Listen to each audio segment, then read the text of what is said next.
ও দেখ, আজকে এডিটোরিয়ালের যে টপিকটা রয়েছে, টপিকটা একটু মন দিয়ে দেখ। কোয়েশ্চেনটা ভালো টপিক, বাট এটা না পিওয়াইকিউ এর টপিক, প্রিভিয়াস ইয়ার্স এর কোয়েশ্চেন।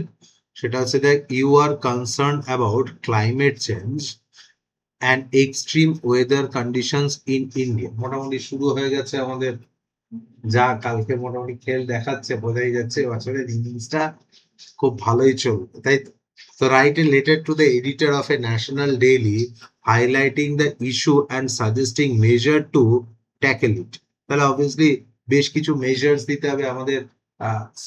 মানে যখন আমরা এডিটোরিয়াল করি তখন আমাদের মেন জায়গাটা কোনটা, যে অ্যাটলিস্ট লাস্টের দুটো প্যারাগ্রাফে বা অ্যাটলিস্ট একটা প্যারাগ্রাফে অ্যাটলিস্ট দু তিনটে পয়েন্টস লেখা, যেখানে হচ্ছে কি আমরা বেশ কিছু সাজেস্ট করতে পারি। ঠিক আছে, এবার দেখ আমাদের ক্লাস মানে 12 এর যে এডিটোরিয়ালের পোর্শনটা রয়েছে, সেখানে এডিটোরিয়ালের জন্য আমাদের মার্কস অ্যালোটেড আছে 4 মার্কস। ঠিক আছে, আমি ফার্স্ট দিনের ক্লাসে যখন কোয়েশ্চেন প্যাটার্ন নিয়ে ডিসকাস করছিলাম, আমি তোমাদের আলোচনা করেছিলাম যে 4 মার্কস এর মধ্যে এই ফরম্যাট যেটা রয়েছে, প্রপার যে ফরম্যাট, এই ফরম্যাটের জন্য 1 মার্কস রয়েছে, বডি অফ দ্য লেটারের জন্য 2 মার্কস রয়েছে, আর হচ্ছে স্পেলিং এন্ড সেন্টেন্স কনস্ট্রাকশনের জন্য 1 মার্কস রয়েছে। ঠিক আছে, তাহলে এই হচ্ছে কি আমাদের 4 মার্কস। এবার এই এডিটোরিয়াল যে পোর্শনটা রয়েছে বায়োডেটার থেকে, মানে এটার অরে কোনটা আসবে, বায়োডেটা আসবে। আর বায়োডেটার থেকে অবশ্যই এখানে আনসার লেখাটা অনেক সহজ, রাদার কি আমাদের শুধু মানে তুই যদি লাস্ট বেশ কিছু বছরের সিবিএসইর এই এডিটোরিয়ালের পোর্শনটা একটু ফলো করিস, তাহলে দেখবি বেশ কয়েক বছরে এখানে দেখবি যে ওই কারেন্ট অ্যাফেয়ার্স থেকে বেশ কিছু টপিক এসছে। আমরা যেরকম কারেন্ট অ্যাফেয়ার্স এর টপিক করছি, পাশাপাশি হচ্ছে কি আমরা প্রিভিয়াস ইয়ার্স এর টপিক গুলো করছি, অ্যাটলিস্ট একটা আইডিয়াজ এর জন্য যে কি ধরনের কোয়েশ্চেন এসছে বা কি ধরনের কোয়েশ্চেন আসতে পারে। ঠিক আছে, এবার এরকম একটা জায়গায় অবভিয়াসলি দেখ এই ক্লাইমেট চেঞ্জের কোয়েশ্চেনটা মোরালেস খুব খুব ইম্পর্টেন্ট না হলো নর্মাল জেনারেল টপিক আমরা একটু পড়বো। দেখ ফার্স্ট অফ অল হচ্ছে গিয়ে দেখ, তোর অ্যাড্রেস দিতে হবে দেখ 12 lake view road, Kolkata 70001। Next দেখ হচ্ছে গিয়ে আমরা ডেট দিচ্ছি, ডেট দেওয়ার পর হচ্ছে to the editor, the Hindu, new Delhi. ঠিক আছে, নর্মাল যে ফরম্যাটটা রয়েছে সেই ফরম্যাটটা আমাদের লিখতে হবে। নেক্সট হচ্ছে দেখ সাবজেক্ট দেখ হচ্ছে গিয়ে climate change in India need a need for immediate action.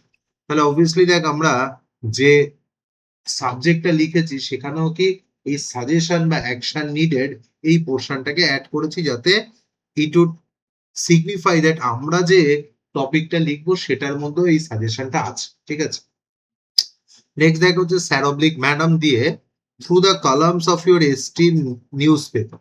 So obviously through the columns of extreme newspaper or extreme daily, I would like to draw attention to the growing problems of climate change and extreme weather conditions in India. বাবু তোরা যখন editorial লিখবি, ঠিক আছে, চেষ্টা করবি at least first লাইনের মধ্যে কি করতে, যে ওই যে টপিকটা রয়েছে সেটাকে অ্যাড্রেস করে লেখ। যদি মনে করিস যে আরো অ্যাটলিস্ট একটা দুটো জিনিস লিখতে হবে, তাহলে কি করবি, ওই টপিকের যে প্রবলেমসটা রয়েছে, কারণ এডিটোরিয়াল লেটার যখন আমরা লিখি তখন দেখবি সোসাইটি বা হচ্ছে গিয়ে সারাউন্ডিংস এর যে প্রবলেমস রয়েছে সেটা নিয়ে আমরা লিখি, তাই তো? এবার তখন কি করবি বলতো, ওই যে প্রবলেমসটা রয়েছে অ্যাটলিস্ট একটা দুটো লাইন লিখ। লেটস আমি ধরে নিলাম যে তোর টপিকটা কমন আসেনি, টপিকটা সম্পর্কে যতটুকু তোর জানিস, তোর একটা হলিস্টিক অ্যাপ্রোচ রয়েছে, তোর একটা আইডিয়াস রয়েছে, সেটা নিয়ে অ্যাটলিস্ট প্রথম দু তিনটে লাইন লিখবি। ঠিক আছে, মানে এটা হচ্ছে স্টার্টিং বা ইন্ট্রো। দেখ হচ্ছে in recent years we have seen a sharp rise in heat waves, floods and irregular rainfall, তাই না? তাহলে রিসেন্ট ডেজে এটা আমরা লক্ষ্য করেছি। দেখ হচ্ছে কি হঠাৎ করে লাস্ট ইয়ারে মনে করে দেখ যে উত্তর কাশীতে হরপা বান হয়েছিল, ওই ধরনের কারেন্ট অ্যাফেয়ার্স এর টপিক গুলো যেগুলো মোটামুটি ওই অগস্ট সেপ্টেম্বর মাস থেকে হচ্ছে আপ টু ডিসেম্বর জানুয়ারি পর্যন্ত আমাদের একটুখানি দেখতে হবে। ঠিক আছে, তো এই দেখ heat waves, floods and the irregular rainfall which are affecting millions of people across our country. আর যেটা কিনা আমাদের চারপাশে আমাদের millions of people are affected by those natural calamities, তাই না? এবার দেখ These extreme conditions have serious impact on agriculture and daily life. এবার দেখ এগ্রিকালচার একটা সিরিয়াস ইম্প্যাক্ট, যেমন ধর হচ্ছে গিয়ে এই ইরেগুলার রেইনফল যে টপিকটা রয়েছে, এই ইরেগুলার রেইনফল একটা সিরিয়াস ইস্যু। মানে ধর আমরা কি দেখছি, হঠাৎ হঠাৎ করে মার্চে এমন বৃষ্টি হচ্ছে যে বৃষ্টিটা মানে ইন জেনারেল ওয়েতে দেখা যায়। এবার দেখ এই সময় যে ধর কাল্টিভেশন গুলো চলবে সেগুলো এফেক্টেড হচ্ছে। আবার দেখা যাচ্ছে এই রেইনফলটা কয়েক এক্সটেন্ড করে যাচ্ছে, দেখা যাচ্ছে নভেম্বর মাস পর্যন্ত বৃষ্টি হচ্ছে। মানে লাস্ট 2-3 বছরে দেখা গেছে কি কালী পুজোর পরেও বৃষ্টি হচ্ছে, তাই না? এটা একটু মানে নট নর্মাল, তাই তো? তো এই যে অ্যাবনর্মালিটিস রয়েছে ডিউ টু রেইনফল, এটা আমাদের কনসার্নের বিষয়। কেন? Because of it effect agriculture, তাই? And our daily life also. And farmers are facing crop failures due to the unpredictable weather. তাহলে অবভিয়াসলি দেখ এই যে ক্লাইমেট চেঞ্জ বা ওয়েদার চেঞ্জ হচ্ছে, তাহলে সব থেকে এফেক্টেড কারা হচ্ছে? Farmers. While common people suffer from water shortages and health problems and damage to property. তাহলে দেখ যারা নর্মাল পিপল রয়েছে তাদের ক্ষেত্রে একটা প্রবলেম হচ্ছে, সেটা কি? সেটা যে দেখ ওয়াটার শর্টেজেস, যে সমস্ত জায়গায় ধর স্কার্সিটি অফ ওয়াটার রয়েছে, জল কম পাওয়া যায়, সেই মানুষদের একটু সমস্যা হচ্ছে। পাশাপাশি কি হচ্ছে? Health problems. মানে ধর খুব বেশি দিন যদি ধর বর্ষা এক্সটেন্ড করে, মানে রেইনি সিজন যদি খুব বেশি দিন এক্সটেন্ড করে, তাহলে এটা একটা প্রবলেম। মানে ধর হচ্ছে গিয়ে তখন কি হচ্ছে, ধর ওই ওয়াটার বর্ন যে ডিজিজ গুলো রয়েছে, সেই ওয়াটার বর্ন ডিজিজ গুলো অবভিয়াসলি আমাদের মধ্যে ছড়ায়, যেমন হচ্ছে ডেঙ্গু, কলেরা, এসব বেশি ছড়ায়। দেখবি বর্ষার দিকে এই ডিজিজ গুলো বেশি। পাশাপাশি কি হঠাৎ করে যখন ধর এইরকম বর্ষা হচ্ছে, বন্যা হচ্ছে, একটা প্রবলেম দেখা যাচ্ছে, সেটা কি? সেটা হচ্ছে ড্যামেজ টু প্রপার্টি। মানে ধর যেটা আমরা এই উত্তর কাশীতে দেখেছিলাম, বা যখন যে ল্যান্ডস্লাইড হচ্ছে বা সয়েল ইরোশনের কারণে ওই যে প্রপার্টি গুলো রয়েছে সেগুলো নষ্ট হচ্ছে। এবার এই যে প্রবলেমস গুলো রয়েছে, এগুলো কিন্তু শুধুমাত্র ক্লাইমেট চেঞ্জ এবং হচ্ছে গিয়ে এই কোথাও ধর হচ্ছে হেভি রেইনফল হচ্ছে, বা ধর কোথাও হচ্ছে গিয়ে স্কার্সিটি অফ রেইনফল হচ্ছে, মানে হঠাৎ হঠাৎ করে বৃষ্টি কম হচ্ছে বা বেশি হচ্ছে। এই যে আনপ্রেডিক্টেবল সিচুয়েশন, তাতে কি সাধারণ মানুষ আমাদের যেরকম ক্ষতি হচ্ছে, পাশাপাশি হচ্ছে গিয়ে যেটা আমি এগ্রিকালচারাল প্রবলেমটা ডিসকাস করলাম, কৃষকদের, চাষিদেরও প্রচন্ড ক্ষতি হচ্ছে। বোঝা গেল? নেক্সট দেখ, এবার দেখ আমরা কি করলাম, যে অন রিয়েলিটি যে প্রবলেমস গুলো রয়েছে সেই প্রবলেমসটা নিয়ে ডিসকাস করব। এটা দেখ আমরা দুটো প্যারাগ্রাফে ডিসকাস করেছি, মানে কি you are well aware of this problem, হয়ে গেল। এবার দেখ এই প্রবলেমের জন্য মানে ওয়াই, এবার আমরা কি করছি, যে প্রবলেমটা কারণটা কি? প্রবলেম তো আছে, এবার প্রবলেমের কারণটা কি, কেন এই প্রবলেমস গুলো আসছে? ওই আগে তো এই প্রবলেমস গুলো ছিল না। এবার দেখ কি বলছে, the main cause of this crisis are pollution and deforestation, rapid industrial growth, increasing vehicles and cutting down of forest have disturbed the natural balance. তাহলে দেখ আমরা কিন্তু পয়েন্ট বা টপিক গুলো কম বেশি জানি, ঠিক আছে? আমাদের কোন জায়গাটায় ফোকাস করতে হবে, সেটা হচ্ছে কি এই যে প্রপার মেইনটেইন করে লেখাটা, যাতে কি যখন এক্সামিনার তো লেখাটা দেখবে, লেখাটা পড়ে তার জন্য আর কোনো কোয়েশ্চেন না থাকে, লেখাটা যেন ওয়েল অর্গানাইজ, ওয়েল স্ট্রাকচার্ড হয়, এটা আমাদেরকে মাথায় রাখতে হবে।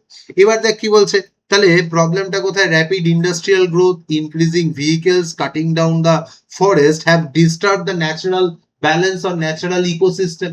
তাহলে দেখ এটা হচ্ছে গিয়ে মেন প্রবলেম। নেক্সট দেখ, although the government has taken some steps, stronger policies and strict implementation are needed. তাহলে এই জায়গায় গভর্নমেন্টেরও কিছু কি রয়েছে, পলিসিস, মানে স্ট্রঙ্গার পলিসিস রয়েছে। মানে এরকম করলে হবে না, লাস্ট ইয়ার যেরকম ওই আরাবল্লীর একটা ইস্যু এসেছিল, তাই না? মনে আছে তো, আমরা ডিসকাস করেছিলাম ব্যাচে। সেটা কি? সেটা হচ্ছে কি, ধরো government should take active part to reduce this environmental problem. মানে এই 1972 এর যে হচ্ছে গিয়ে এই ন্যাশনাল এনভায়রনমেন্ট প্রোটেকশন যে ল রয়েছে, যে অ্যাক্ট রয়েছে, সেই ল এর পরে আর কোনো আপগ্রেডেশন নেই, যেখানে কি অবভিয়াসলি মানে এখানে এরকম সাজেশন দেওয়া যেতে পারে যে গভর্নমেন্টের থেকে যে এরকম পার্টিকুলার ল ডেভেলপ করতে হবে, যে তুমি যদি ল্যান্ড ওনার হও, তাহলে অ্যাটলিস্ট 10-20% যে ল্যান্ড রয়েছে, মানে আমার জমি আমি সব গাছ কেটে ফেলে বাড়ি বানিয়ে ফেললাম, এরকম নয়। অ্যাটলিস্ট 10 বা 15-20% জমি এমন রাখতে হবে যেখানে তুমি কি করতে, you have to plant trees, যেখানে তোমাকে কি করতে হবে, গাছ পুঁততেই হবে। মানে এই ন্যাচারাল ভেজিটেশন, যে হ্যাঁ আমি এই জমিটা কিনেছি, এটাকে কেটে আমি অন্য জায়গায় গাছ পুঁতছি, এরকম নয়। এরকম একটা রুলস আছে গভর্নমেন্টের না, তুমি যে জমিটা পারচেস করছো, যে প্রপার্টিটা তোমার, তার মধ্যে অ্যাটলিস্ট 10-20% কি করতে হবে, গাছে। গভর্নমেন্টের এই ধরনের রুলস অ্যান্ড রেগুলেশনস আনতে হবে, বুঝে যাচ্ছে? এবার দেখ আমাদের কি এবার আমরা হচ্ছে কি বেশ কিছু সলিউশন দিচ্ছি। লাস্ট যে প্যারাগ্রাফটা রয়েছে দেখ, এবার আমরা সলিউশনসে আসছি। দেখ, at the same time citizens must also take responsibility. People should reduce pollution, save energy, and plant more trees. Schools should educate students about environmental protection and sustainable living. তাহলে অবভিয়াসলি কি, এই যে ধর আমাদের সারাউন্ডিংসে যারা আছে তাদেরকে অনেক বেশি কি করতে হবে, অ্যাওয়ারনেস ক্রিয়েট করতে হবে। স্টুডেন্টদের মধ্যে কি করতে হবে, এই অ্যাওয়ারনেসটা একদম ছোটবেলা থেকে ন্যাচারালি তাদের মধ্যে যেন এটা আসে। মানে কিরকম হচ্ছে, আমরা একটা সুন্দর একটা ফেসবুকে পোস্ট দেখছিলাম, খুব সুন্দর পোস্ট, যে ছোটবেলা থেকে আমরা সবাই কি করি, কিছু না কিছু জমাই, বুঝতে পারছো তো? মানে ছোটবেলা দেখবে আমরা আমাদের হবিজ যে যে জিনিসগুলো আছে সেগুলো আমরা জমাই। আমাদের বাড়িতে আমাদের পছন্দের যে জিনিসগুলো রয়েছে সেই জিনিসগুলো আমরা জমিয়ে রাখি। তারপরে আমরা কি করি, আমাদের ওয়েলথ অ্যাকিউমুলেট করি, টাকা পয়সা জমিয়ে রাখি, তাই না? এই জিনিসগুলো আমরা জমাতে খুব পছন্দ করি এবং আমরা জমিয়েও রাখি। কিন্তু মরার পর আমরা কেউ এগুলো নিয়ে যেতে পারবো না, তাই তো? কিন্তু আমরা কিন্তু কেউ একটা করে গাছ জমাতে পারছি। কেউ বলতে পারবে যে আমি গাছ জমিয়েছি, 1টা 2টো 5টা 10টা 100টা 1000টা। তাহলে এই সংখ্যার লোকটা খুব কম। তাহলে আমাদের এই ধরনের ন্যাচারাল ওরিয়েন্টেশন স্টুডেন্টদের মধ্যে ডেভেলপ করতে হবে, যে এই যে শুধুমাত্র যেগুলো পছন্দের জিনিস সেগুলো আমি জমিয়ে বিশেষ কিছু করতে পারবো না, রাদার আমরা কি করতে পারি, গাছ জমাতে পারি। We can save trees, plant নয়, সেভ ট্রিজ। মানে দেখবে যে এই জিনিসগুলো আমরা কষ্ট করে সেভ করি, সেই জিনিসগুলোর জন্য আমরা কি করি, খুব রেসপন্সিবল থাকি। তাহলে আমাদের এই ওরিয়েন্টেশনটা যদি ডেভেলপ করা যায়, ওটাও একটা প্রাণ, ওটাও আমার একটা প্রপার্টি, তাহলে অবভিয়াসলি কি, তাহলে অ্যাটলিস্ট আমরা কি করতে পারবো, উই ক্যান সেভ ট্রিজ, তাই না? মানে উই ক্যান প্লান্ট ট্রিজ নয়, মানে আমাদের সেভ করতে হবে। তো এই ধরনের ন্যাচারাল ওরিয়েন্টেশন আমরা ডেভেলপ করতে পারি। It is high time to get together to protect our environment. Sustainable development should be our main goal to ensure a safe and healthy future for the upcoming generations. তাহলে obviously sustainable living নিয়ে তোমরা SST তে অনেক পড়াশোনা করেছো।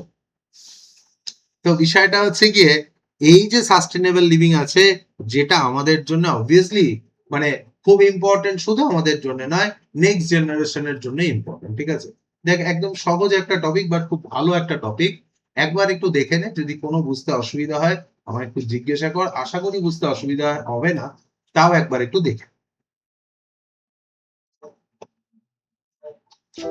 বল sir.